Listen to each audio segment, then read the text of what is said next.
Hello students, hope you all are doing well. See, previously આપણે fundamentals of management એનું unit number 3 organizing and staffing એમાં discuss કરતા હતા about the chapter 1 organizing જેમાં આપણે introductory part as well as characteristics એ વસ્તુ જે છે એની process અને એનું importance આટલી વસ્તુ જે છે ડિસ્કસ કરેલી હતી જેમાં તમને આઈડિયા આવી ગયો કે the whole organizing chapter is particularly concerned about the organization and not the organizing the things. બરાબર આના ઉપરથી તમને એક આઈડિયા આવી ગયો હશે કે ભાઈ જેટલું પણ આખે આખું ચેપ્ટર છે એ પર્ટિક્યુલર મેનર ની અંદર તમે જો જોવા જાઓ તો એ એવા સેન્સમાં આપેલું છે કે ભાઈ તમને ઓર્ગેનાઇઝિંગ ના વે થી નથી બટ ઓર્ગેનાઇઝેશન ના વે થી આપેલું છે fine so this is the thing અને એ મેનર ની અંદર વસ્તુઓ તમને જે છે આપેલી છે પ્રીવિયસ સેશન ની અંદર આપણે importance as well as process અને કેરેક્ટરિસ્ટિક્સ જે છે એ જોયેલા છે મેં પેલા પણ તમને કીધું હતું અને ફરી પાછું કહું છું the whole thing is particularly on the generalization basis and not the specialization બરાબર આમાં કોઈ પણ વસ્તુ જે છે એ સ્પેસિફિક ઓર્ગેનાઇઝેશન ને જે છે એ સેન્ટ્રલાઇઝ કરીને આપવામાં આવેલી નથી ઇટ મીન્સ કે આ આખી વસ્તુ જનરલાઇઝ સેન્સમાં છે એટલે કે જનરલી દરેક ઓર્ગેનાઇઝેશન ની અંદર જે વસ્તુ થતી હોય એ પ્રમાણે તમને આપેલું છે ફાઇન નેક્સ્ટ તમને એક કન્સેપ્ટ આપેલું છે જેમાં એવું કીધું છે કે factors affecting to organisational structure સી દરેક ઓર્ગેનાઇઝેશનલ સ્ટ્રક્ચર હોય એને એક કે બે કે 5-10 કે 15-20 ફેક્ટર્સ જે છે એ અફેક્ટ કરતા why I am telling you all this things because it is entirely depend upon the size form of the organization type of the organization the product which they are dealing બરાબર એ દરેક વસ્તુ ઉપર જે છે એનો આધાર હોય છે ફાઇન તો આની અંદર તમને અમુક લિસ્ટેડ આઉટ ફેક્ટર્સ આપેલા છે કે કેવા કેવા ફેક્ટર્સ જે છે એ કોઈ એક ઓર્ગેનાઇઝેશન જે છે એને અફેક્ટ કરતા હોય fine so let us discuss on that part first તમને કીધું છે type and quantity of commodity મેં તમને હમણાં જ કીધું કે એ એન્ટાયરલી ડિપેન્ડ કરે છે કે કયા પ્રકારની પ્રોડક્ટ સાથે તમે ડીલ કરો છો કારણ કે દરેક પ્રકારની પ્રોડક્ટ જે છે એ અલગ અલગ કેટેગરીની અંદર આવતી હોય બરાબર જેમાંથી કોઈ વસ્તુ કન્ઝ્યુમર ગુડ્સ છે કોઈ કેપિટલ ગુડ્સ છે કોઈ મેન્યુફેક્ચરિંગ વાળી વસ્તુઓ છે કોઈ ઇલેક્ટ્રોનિક્સ છે કોઈ ડ્યુરેબલ છે કોઈ નોન ડ્યુરેબલ છે કોઈ પેરિશેબલ છે કોઈ નોન પેરિશેબલ છે અને આવી દરેક વસ્તુ કે જે તમે બનાવો છો એના ઉપર તમારું ઓર્ગેનાઇઝેશનલ સ્ટ્રક્ચર જે છે એ આખે આખું બનેલું whenever you are dealing with the perishable things એટલે કે જલ્દીથી બગડી જાય એવી વસ્તુઓ સાથે તમે ડીલ કરતા હો તો એના માટે પર્ટિક્યુલરલી તમારે અમુક લેઆઉટ જે છે એનું મેન્ટેનન્સ કરવું પડે કારણ કે જ્યાં તમે કંપનીઝ જોવો છો મિલ્ક મેકિંગ કંપનીઝ બરાબર મિલ્ક પ્રોડ્યુસિંગ કે પછી ready to eat food producing બરાબર આવી વસ્તુઓ જે છે એ પેરિશેબલ ની કેટેગરીમાં આવે છે અને આના કરતા એક બેસિક તમને એક્ઝામ્પલ આપું એ એક્ઝામ્પલ છે શાકભાજી અને ફળોનું બરાબર તમે તમારા ઘરની અંદર એક એક્સપેરિમેન્ટ જ ખાલી કરવાનું કહું છું ઘરની અંદર જાજુ નહીં ખાલી 250 ગ્રામ કોઈ પણ એક ફ્રૂટ જે છે 250 ગ્રામ ભલે એમાં એક નંગ આવે તો એક નંગ બે નંગ આવે તો બે નંગ બરાબર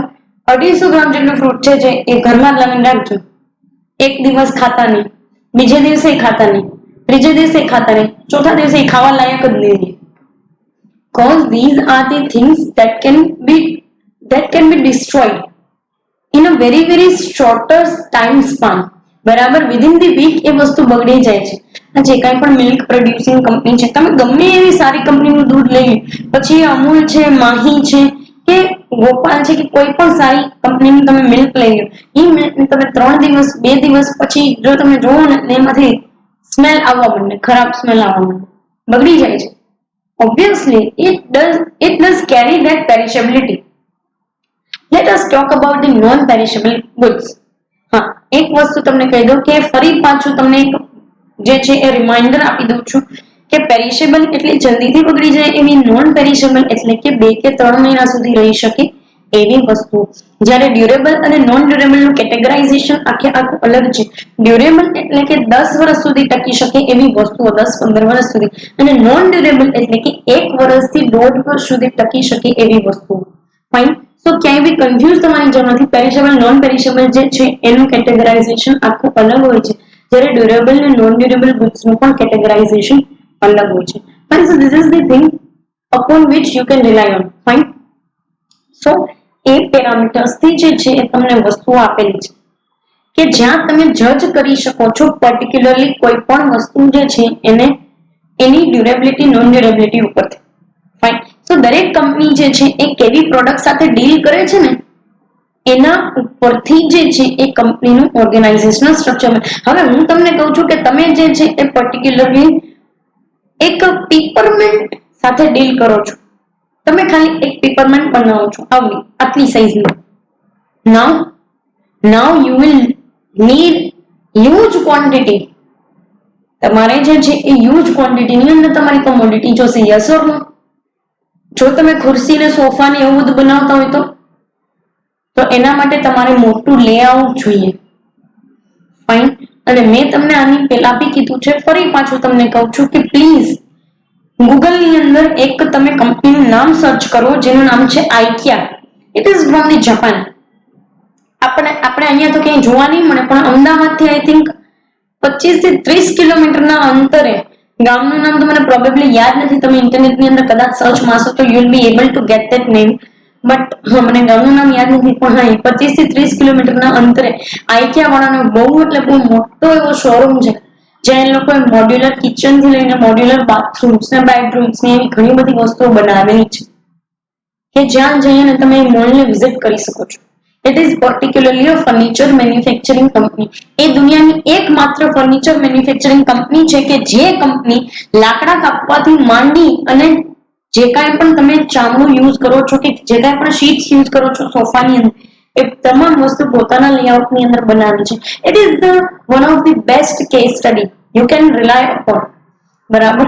હા, ભલે મેં જે છે એ તમારા કરતા એક લેવલ પછી, એટલે કે તમારા કરતા થોડી લેટ આ વસ્તુ શીખી હતી, બટ યસ, હું તમને કહું છું કે તમે આ વસ્તુ ઉપર રિલાય કરી શકો છો.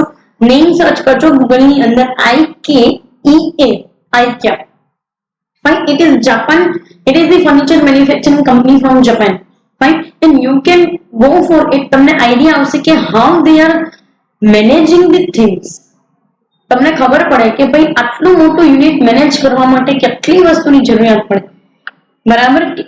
એવું કહેવાય છે આઇકિયા માટે કે આઇકિયા જે છે એના યુનિટનું મેન્યુફેક્ચરિંગ કરવું એ એક દેશ ચલાવવા બરાબર છે. અને યસ, તમે જોશો ત્યારે તમને આઈડિયા આવી જશે.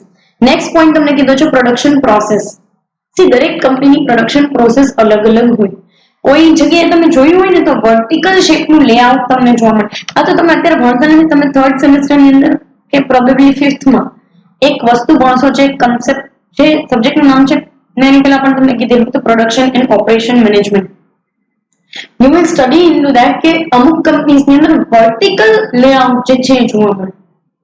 એટલે કેવું તો કે પહેલે માળેથી જે છે એ પર્ટિક્યુલરલી આપણે શું કહીએ એ વસ્તુને મને બહુ યાદ તો નથી, બટ હા, ટ્રોલીની અંદર તમે જે છે વસ્તુને નીચેના માળે મોકલો છો, પછી એની નીચેના માળે મોકલો છો, અને પછી તરત જ જે છેલ્લે માળા એમાં પછી વસ્તુઓ બહાર જતી રહી છે ફિનિશ પ્રોડક્ટ બની. આવું તમે બહુ ઓછી કંપનીની અંદર જોયું હશે, કારણ કે ઇન્ડિયાની અંદર એક સિસ્ટમથી ચાલે છે અને always they are go for the horizontal layout. બરાબર? ઇન્ડિયાની અંદર દરેક કંપની જે છે હોરિઝોન્ટલ લેઆઉટ પ્રમાણે ચાલે છે. જ્યારે આવી વસ્તુઓ તમે પર્ટિક્યુલર મેનરની અંદર જોઈ શકો છો ઘણી બધી જગ્યાએ. ફાઇન. ઘણા બધા કંપનીઝની અંદર બહારના તમે જો જોવા જાવ તો કંપનીઝમાં તમને જોવા મળશે વર્ટિકલ લેઆઉટ, એટલે કે માળ વાઇઝ મશીન રાખ્યા હોય. જે 3rd ફ્લોર, સૌથી ઉપરનો ફ્લોર હોય ત્યાંથી પ્રોસેસ થઈને એની નીચેના ફ્લોર આવે, પછી એની નીચેના ફ્લોર આવે, પછી 1st ફ્લોર થી લઈને ગ્રાઉન્ડ ફ્લોર સુધી આવે. 3rd floor, 2nd floor, 1st floor and ground floor. હા, મેં એક વસ્તુ જોઈ છે તમારા લોકોની અંદર કે તમે લોકો બહુ કન્ફ્યુઝ હોવ છો about the ground floor and 1st floor. Let me tell you one thing કે તમે જે નીચેના કરિયાના ભાગે ઉભા રહ્યો છો that is the ground floor. પછી એક સીડી ચડીને જાઓ ને એને 1st ફ્લોર કહેવાય છે. Fine. So do not confuse about it. હા, મેં આવી વસ્તુ 17-18 વર્ષના લોકોની અંદર જોયેલી છે. That's why I have to tell you all this things. Fine. So production process ઘણી વખત વર્ટિકલ ફોર્મેટની અંદર હોય છે. ઇન્ડિયામાં તમને બહુ જોવા નહીં મળે, પણ આ બહારની કંપનીઝની અંદર વર્ટિકલ ફોર્મેટમાં રાખે જ છે એ લોકો લેઆઉટ, કારણ કે પ્રોડક્શન પ્રોસેસ ઈઝી થાય. અને આવું ખાસ કરી અને કેપિટલ ગુડ્સની અંદર કરવામાં આવે છે. Or we can also go for the manufacturing goods. બરાબર? કે જ્યાં પર્ટિક્યુલરલી તમે મશીનરીઝ બનાવો છો, મોટી મોટી હ્યુજ મશીનરીઝ જે છે મેન્યુફેક્ચરિંગ કરો છો. Fine. So that is the thing. Next તમને કીધું છે સાઇઝ. સી ઓર્ગેનાઇઝેશનલ સ્ટ્રક્ચર જે છે એને એક વસ્તુ અફેક્ટ કરે છે કે size of the firm. It can be micro level unit, it can be small level, it can be medium level, it can be big business giant. અને દરેક કંપનીઝ જે છે એની સાથે સાથે આ તો તમને સાઇઝ આપેલી છે, હું તમને બીજો એક પર્સપેક્ટિવ પણ આપું છું, and that is the form of the business. બરાબર, પછી એ પ્રોપ્રાઇટરશિપ છે કે પછી જોઈન્ટ જે કંઈ પણ કંપનીઝ છે, જોઈન્ટ સ્ટોક કંપનીઝ હોય છે કે પછી પાર્ટનરશિપ કંપનીઝ હોય છે, જોઈન્ટ વેન્ચર્સ હોય છે, આવી અલગ અલગ ટાઈપની કંપની હોય ને એના સ્ટ્રક્ચરની અંદર ફેરફાર હોય છે. બરાબર, ઘણી બધી કંપનીઝ એની સાઇઝ અને એના ફોર્મ્સના આધારે જે છે એ પોતાનું લેઆઉટ અલગ જ રીતે એક્સેપ્શનલ રીતે જે છે એ બનાવતી હોય છે. બરાબર, અને આવું તમે પ્રોબેબલી જો કોઈ મોટી કંપની જે છે એ અને સાવ માઇક્રો લેવલની કંપની છે એ બંનેનું જ્યારે તમે એનાલિસિસ કરો ને ત્યારે તમને આઈડિયા આવે. એટલે કે બંને વસ્તુને જો આપણે પેરેલલ જોઈએ ને તો આપણને આઈડિયા આવે કે નો રિયલી કંપનીઝ જે છે આ વસ્તુ પર ફોકસ કરે છે. બરાબર, એ લોકો એની સાઇઝ અને એના ફોર્મ ઉપર જે છે એ ફોકસ કરીને ચાલે છે. નેક્સ્ટ તમને કીધું છે ટાઈપ્સ ઓફ એમ્પ્લોઈઝ. યસ, એવું કહેવાય છે કે એમ્પ્લોઈઝ લોકો જે છે એ કોઈ કંપનીનું હાર્ટ છે. વાય સો? કારણ કે આજે મારી પાસે લાખો કરોડો રૂપિયાની મશીનરી છે, સૌથી લેટેસ્ટ ને એડવાન્સ ટેકનોલોજી છે મારી પાસે. બરાબર, એક 1000 ની અંદર એક મોટું લેઆઉટ મેં બનાવવાનું છે કંપની, બહુ સરસ મજાનું બિલ્ડિંગ છે, બધું છે, પણ કંપનીની અંદર કામ કરવાનું કોઈ છે ના. What is the purpose of all these assets? શું કામ છે આ બધી વસ્તુ? મશીન પોતે હાથે તો હાલીને તો નહીં કરે ને, એવી તો ઓટોમેટેડ ટેકનોલોજી તમે ચલાવી હોય તોય તમારે એક વખત મશીન ઉપર ધ્યાન રાખવા કોઈને ઉભા તો રાખવા જ પડે. બરાબર, કેમ આપણે કમ્પ્યુટર જે છે નો ડાઉટ કમ્પ્યુટર પોતાની રીતે જે છે એ જ બધું ફંક્શન કરે છે, બટ કેમ ચલાવવા માટે એક મેન પાવરની જરૂરિયાત તો પડે છે ને. એની મેળે મેળે તો નથી ચાલતું ને. એવું કઈ થાય છે કે તમે કમ્પ્યુટરની સામે આમ બેસો અને દરેક વસ્તુ થઈ જાય? લેપટોપ સામે બેસો દરેક વસ્તુ ઓટોમેટિકલી થવા માંડે? So you will need some of the other kind of man power. હવે ડિપેન્ડ કરે છે તમારી કંપનીની અંદર એમ્પ્લોઈઝ કયા ટાઈપના છે. દરેક કંપનીની અંદર અલગ અલગ ટાઈપના એમ્પ્લોય હોય. Some are the particularly bottom level, which are illiterate. Some are the somehow knowledgeable people, which are at managerial level. બરાબર, અને પછી હું તમને એક કરંટ સિનારીઓ અને એક પ્રેક્ટિકલ વસ્તુ આપું કે જે અપર લેવલ ના હોય ને એ લોકો લિટરેટ છે કે ઇલિટરેટ આપણી કન્ટ્રીની અંદર મેટર જ નથી કરતું. બીકોઝ આપણી કન્ટ્રીની અંદર જે વસ્તુ મેટર કરે છે that is the money power. If you are Angutha Chap and you do have 1000 crores of rupees, then you are able to run a company, and you are able to hire all these MBAs, engineers, and chartered accountants and company secretaries. That's the thing. That is the thing in our country. બરાબર, હા, આ તમને થોડુંક કડવું લાગશે પણ સાચું છે. આપણી કન્ટ્રીની અંદર પૈસા મેટર કરે છે. કદાચ કંપનીનો માલિક અંગૂઠા છાપ હશે ને તોય ચાલશે, એની પાસે 1000 કરોડ રૂપિયા હોવા જોઈએ. એટલે એ આપણા બધા જેવા તમારા મારા આપણા કરતા એક લેવલ અપ લોકો જે ચાર્ટર્ડ એકાઉન્ટન્ટ કંપની સેક્રેટરી લોકો હોય છે, આપણે બેચલર્સ લોકો, માસ્ટર્સ લોકો મારા જેવા બધાને એ લોકો હાયર કરી શકે. એન્જિનિયર્સ લોકો, ગમે એવો સારો એન્જિનિયર હોય ને એને તમે લાખ રૂપિયાનો પગાર દો એટલે એ ગમે તે કંપનીની અંદર જોડાય છે. That's it. Fine. So this is the scenario in our country. Fine. So આપણી કન્ટ્રીની અંદર બોટમ લેવલે આવવા માટે મશીનરી ચલાવતા આવડવું બહુ જરૂરી છે. મિડલ લેવલે આવવા માટે આપણી પાસે નોલેજ બેચલર કે માસ્ટર્સ કે કોઈ પ્રોફેશનલ જે છે એ એરિયાનું નોલેજ હોવું જોઈએ છે. પણ આપણી કંટ્રીની અંદર માલિક બનવા માટે કોઈ પણ પ્રકારની ક્વોલિફિકેશનની જરૂરિયાત જ નથી. બરાબર, આપણી કન્ટ્રીની અંદર તમારે જો શિક્ષણ મંત્રી બનવું હોય તો કોઈ ક્વોલિફિકેશનની જરૂરિયાત નથી. Fine. You can even be education minister with the 12th pass. હા, આ આપણી કન્ટ્રીનો સિનારિયો છે. અને જોવાની વસ્તુ એ છે કે તમારે પોલિટિશિયન બનવા માટે એક એજ અટેન્ડ કરવી પડે છે, પણ તમારે પોલિટિક્સની અંદર ક્યાં સ્ટોપ થવું ને એની કોઈ એજ ડિસાઇડેડ નથી. ફાઇન. હા, થોડુંક આઉટ ઓફ ધી ટોપિક હતું, but it is just for the sec of your general knowledge. Next તમને કીધું છે જીઓગ્રાફિકલ ફેક્ટર. સી દરેક એરિયાની અંદર રહેલી કંપની જે છે એને એના જીઓગ્રાફિકલ ફેક્ટર્સ પણ અફેક્ટ કરતા. લાઈક ફોર એક્ઝામ્પલ આપણે અહીંયા આપણી કોલેજ જે છે એની આસપાસ તો તમે જે કાંઈ પણ એરિયા જુઓ છો, બરાબર, અટીકાની એ ઇન્ડસ્ટ્રીયલ એરિયા તમે જુઓ છો. આ એરિયા એવું છે કે જ્યાં ઇન્ડસ્ટ્રી અને સોસાયટી બંને પેરેલલી ચાલે છે, બરાબર. સોસાયટીની અંદર ઘણી બધી કંપની જે છે એ પોતે ઓપરેટ થાય છે with their machineries and with their good layout also, fine. અને સોસાયટી પણ ઇન્ડસ્ટ્રીયલ એરિયાની અંદર ઓપરેટ થાય છે. ઘણી જગ્યાએ જીઓગ્રાફિકલ એરિયા પોઈન્ટ ઓફ વ્યૂથી તમે જોવા જાવ તો આપણે આજે GIDC, Shapar GIDC, Metoda GIDC, આ બધી પર્ટિક્યુલરલી શું છે તો કે આ બધા ઇન્ડસ્ટ્રીયલ એરિયા છે.